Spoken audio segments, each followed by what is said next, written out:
Today is not about money. Today is about authority. Today is about a single psalm that has carried people out of lack, fear, and dependency, not through fantasy, but through spiritual alignment. Listen carefully, because what you repeat in the next 24 hours can determine what you tolerate for the next 24 years. Poverty does not begin in the wallet. It begins in the mind, in the quiet agreements people make with limitation long before money ever becomes an issue. Long before circumstances harden, a belief settles in, often unnoticed, often inherited, often reinforced by repeated disappointment. This belief whispers that lack is normal, that struggle is permanent, that abundance is for others but not for you.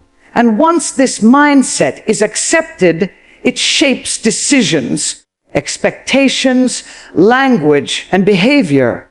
People stop asking for more, not because they don't need it, but because they no longer believe it's possible.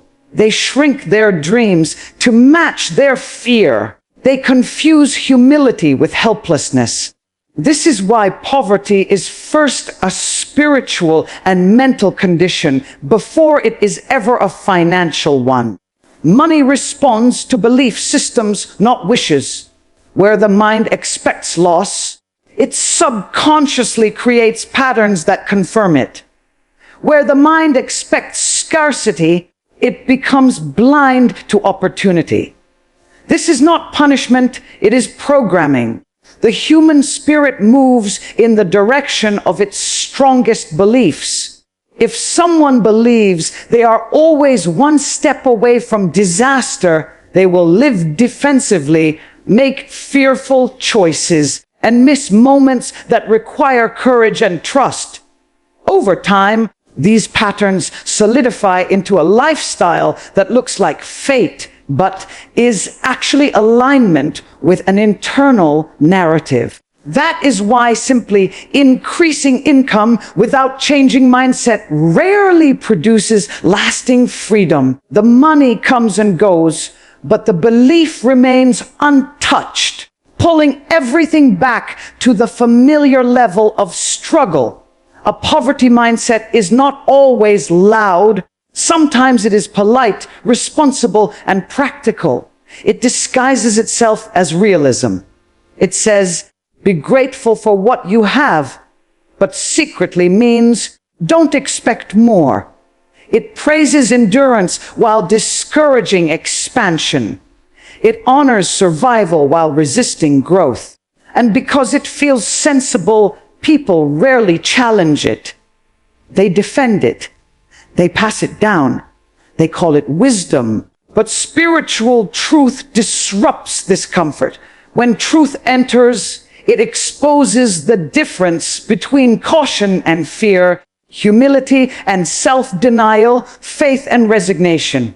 This is why spiritual language, especially scripture, has power against poverty. It speaks directly to identity, not just circumstance. It confronts the internal agreements that keep people bound. When a person begins to hear themselves described as covered, provided for, seen, and sustained, something starts to loosen. Resistance often appears first because the old mindset feels threatened. Doubt rises, excuses surface, logic argues.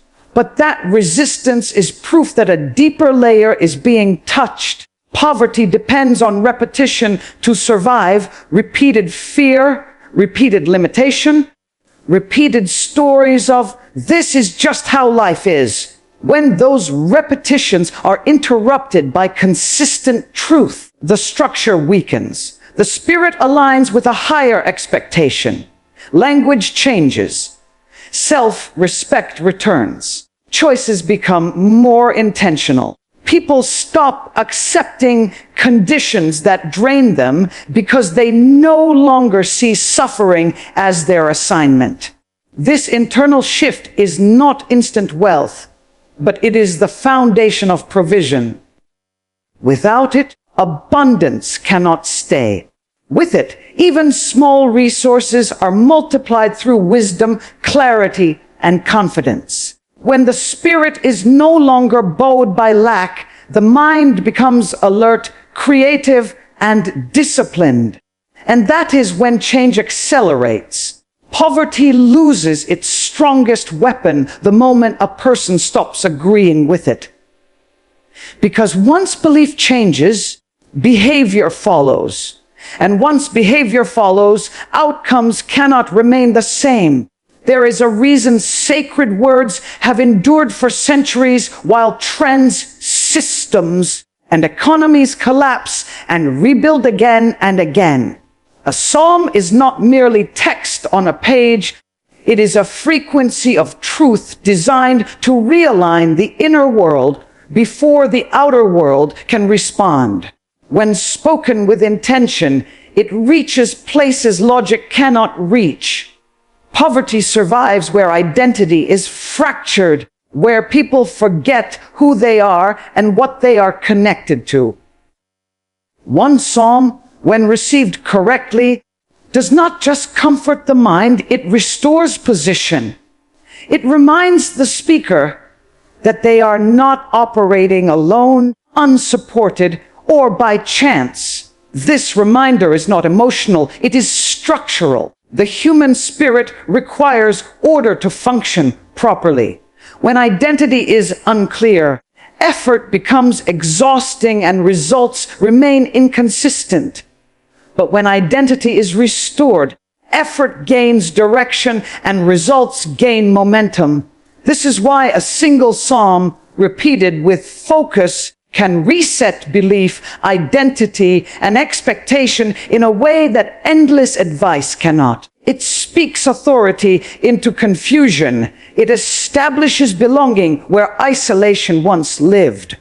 Expectation changes when the source of provision changes. Poverty teaches people to look at circumstances as the final authority. A psalm redirects attention to something higher, steadier, and unshaken. When expectation is anchored there, fear begins to lose influence. The mind stops racing toward worst case scenarios and starts recognizing patterns of support that were always present but previously ignored. This is not imagination, it is awareness returning. The subconscious mind responds powerfully to repetition, especially when repetition carries meaning and conviction. When a psalm is spoken consistently, it begins to overwrite internal scripts formed through years of disappointment, rejection, or lack. Those scripts once said, "I must struggle. I am behind. I don't have enough." The psalm introduces a different narrative, one of covering sufficiency and guidance. Over time, the nervous system relaxes. Decisions become less reactive. Confidence becomes quieter but stronger. Expectation matures. Instead of hoping vaguely for relief, the individual begins to anticipate provision with calm certainty. This shift alone changes outcomes because people move differently when they expect support instead of collapse. They prepare instead of panic. They invest instead of retreat. They speak differently to themselves and others. Identity is no longer shaped by what is missing, but by what is promised. And expectation is no longer tied to past failure, but to present alignment. Within a focused 24-hour period, this internal reset can begin because the mind and spirit respond quickly to clarity. When the same truth is spoken morning, afternoon, and night, it leaves little room for fear to dominate. Doubt may still appear, but it no longer feels authoritative. It becomes noise instead of command. Expectation quietly shifts from, "What if it doesn't work?" to, What if this changes everything? That question alone opens space for possibility. The psalm does not create entitlement, it creates responsibility. It calls the speaker to live in alignment with what they are declaring. When identity rises, excuses fall. When expectation rises, discipline follows. This is how internal transformation translates into practical change. People begin to steward their time better, their energy better, their resources better. They no longer see themselves as victims of circumstance, but as participants in a larger order. And once expectation is elevated, life begins to meet it. Not instantly, not magically, but inevitably. Because belief shapes behavior, and behavior shapes results. A psalm does not hand you wealth. It hands you the mindset that can carry it. Words are never neutral. Every sentence repeated either builds or breaks an inner structure that governs how a person lives, chooses, and expects. For years, many people unknowingly rehearse language that keeps them trapped in lack. They speak of life as unfair, money as scarce, success as rare, and struggle as inevitable. These phrases feel harmless because they sound honest, but honesty without hope quietly reinforces poverty. Over time, the mind accepts these statements as facts, and the spirit adjusts to survive rather than expand. This is why spoken words matter so deeply in the battle against lack. When truth is spoken consistently, especially truth rooted in divine assurance, it confronts and replaces the internal dialogue that has been shaping outcomes for years. A psalm works not because it is old, but because it is precise. It speaks order into chaos and certainty into fear. When spoken aloud, it bypasses passive thought and engages the whole being, mind, body, and spirit. The voice becomes an instrument of alignment. The ears hear what the mouth declares, and the subconscious begins to reorganize around it. This process is subtle but powerful. At first, there may be discomfort because the new words challenge long-held beliefs. Doubt may argue, logic may resist, but repetition weakens resistance. The more often truth is spoken, the less authority old narratives hold. Poverty depends on agreement. It thrives when people unconsciously agree with limitation, fear, and unworthiness. When that agreement is withdrawn, poverty loses its foundation. Speaking a psalm repeatedly is an act of withdrawal. It says, I no longer accept this story as final.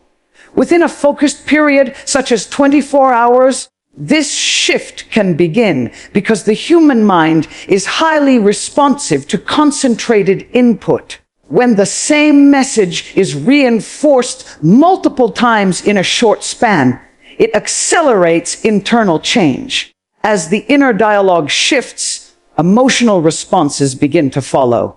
Anxiety softens. Shame loosens its grip.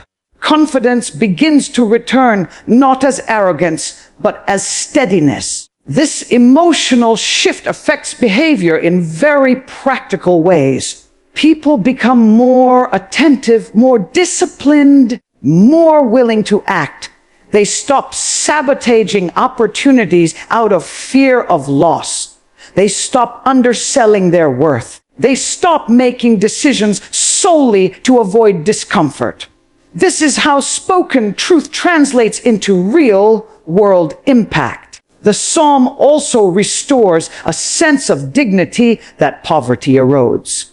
Lack is not only about missing resources, it is about feeling diminished, overlooked, and powerless. When words of provision and protection are spoken daily, They remind the speaker of their value and position. Dignity changes posture. It changes how a person enters a room, negotiates plans, and persists. The world responds differently to someone who carries quiet authority instead of desperation. Within 24 hours, the external situation may not fully change, but the internal climate does. And internal climate determines what can grow. Fear loses volume. Hope gains clarity. Focus sharpens. The mind becomes less scattered, less reactive. This clarity is dangerous to poverty because poverty thrives in confusion and fatigue. When a person is clear, they see paths they previously missed. They recognize options that once felt invisible. They begin to believe that change is not only possible, but appropriate. That belief alone shifts momentum. Spoken truth does not deny reality. It redefines it. It does not ignore challenges. It reframes them. Over time, this reframing becomes a new default. The person no longer identifies as someone trapped in lack, but as someone in transition, supported and guided. That identity attracts different choices, different habits, and eventually different results. Poverty cannot survive where the narrative has changed. Once the story changes, the ending must follow. Consistency is the line that separates temporary inspiration from permanent transformation. Many people encounter truth briefly, feel moved for a moment, and then return to the same patterns that produced their struggle. Poverty survives this cycle because it knows how to wait. It knows that emotional highs fade if discipline does not follow. That is why focused repetition within a defined period, such as 24 hours, is so powerful. It compresses attention. It removes excuses. It forces the mind and spirit to stay engaged long enough for a shift to begin. When a psalm is spoken repeatedly within that window, it does more than encourage, it establishes rhythm.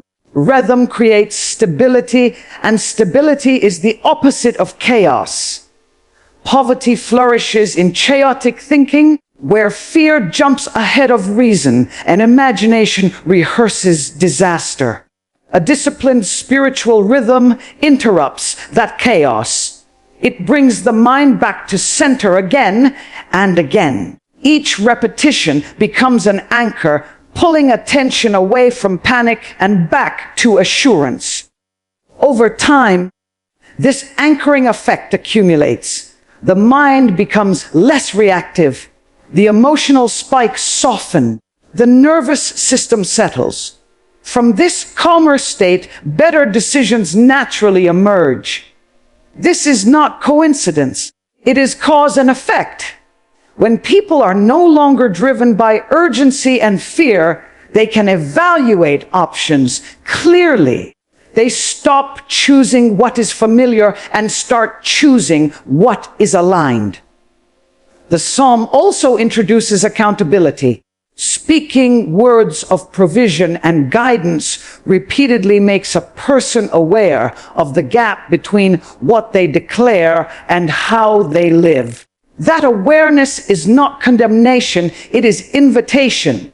It calls the individual to bring habits, priorities, and actions into agreement with what they are affirming.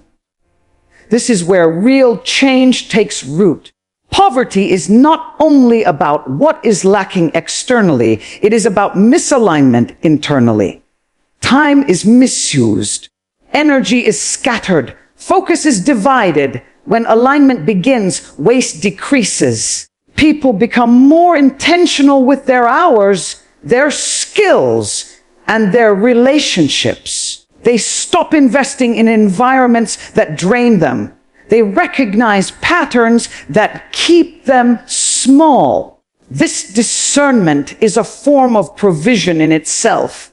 It protects resources before it multiplies them. Within 24 hours of disciplined repetition, many people notice a subtle but important change. Their tolerance for dysfunction drops. What they once accepted as normal begins to feel heavy and wrong. This is a sign of elevation, not judgment. It means standards are being restored. Poverty teaches people to tolerate what harms them because they believe they have no alternative. Truth reveals that tolerance is often a choice made under fear. When fear loosens, choices expand. The psalm also strengthens patience, which is different from passivity. Patience rooted in faith is active and alert. It waits without shrinking. It prepares without panic. This kind of patience allows people to stay consistent even when immediate results are not visible. And consistency is what builds momentum. Momentum does not announce itself loudly. It accumulates quietly. One disciplined day becomes two. Two become a pattern. A pattern becomes a lifestyle. Poverty struggles against this progression because it relies on fatigue and discouragement. It hopes people will quit early. But when the inner posture has shifted, quitting no longer feels natural. Persistence feels normal. Another effect of focused spiritual repetition is restored hope that is grounded, not fragile. This hope is not based on fantasy or denial, but on a deep sense that life is supported by an order greater than circumstance. Grounded hope produces resilience. It allows people to face challenges without interpreting them as confirmation of failure. They stop personalizing setbacks. They learn from them instead of collapsing under them. This emotional resilience directly affects financial and practical outcomes. Because resilient people adapt, learn, and persist, they do not freeze. They do not retreat permanently. Over time, this resilience compounds into progress. Poverty cannot hold ground where resilience lives. It loses leverage when people refuse to see hardship as identity. The psalm does not remove effort.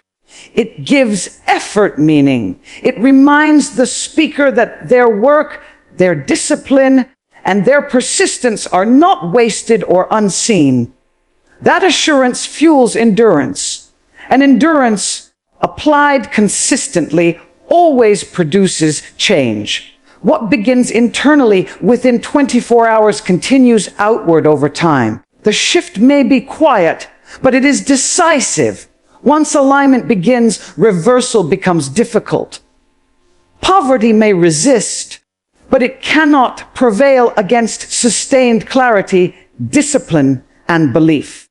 Poverty weakens its hold not when circumstances suddenly improve, but when authority is reclaimed. Authority is not loud confidence or public declaration. It is the quiet certainty that governs choices when no one is watching.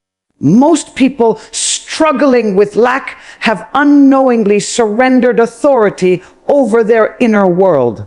They allow fear to decide, pressure to rush them, and past failure to define what is possible. Over time, this surrender feels normal, it feels responsible. But it is costly.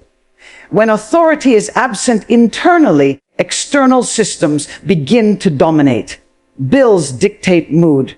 Opinions dictate direction. Emergencies dictate priorities.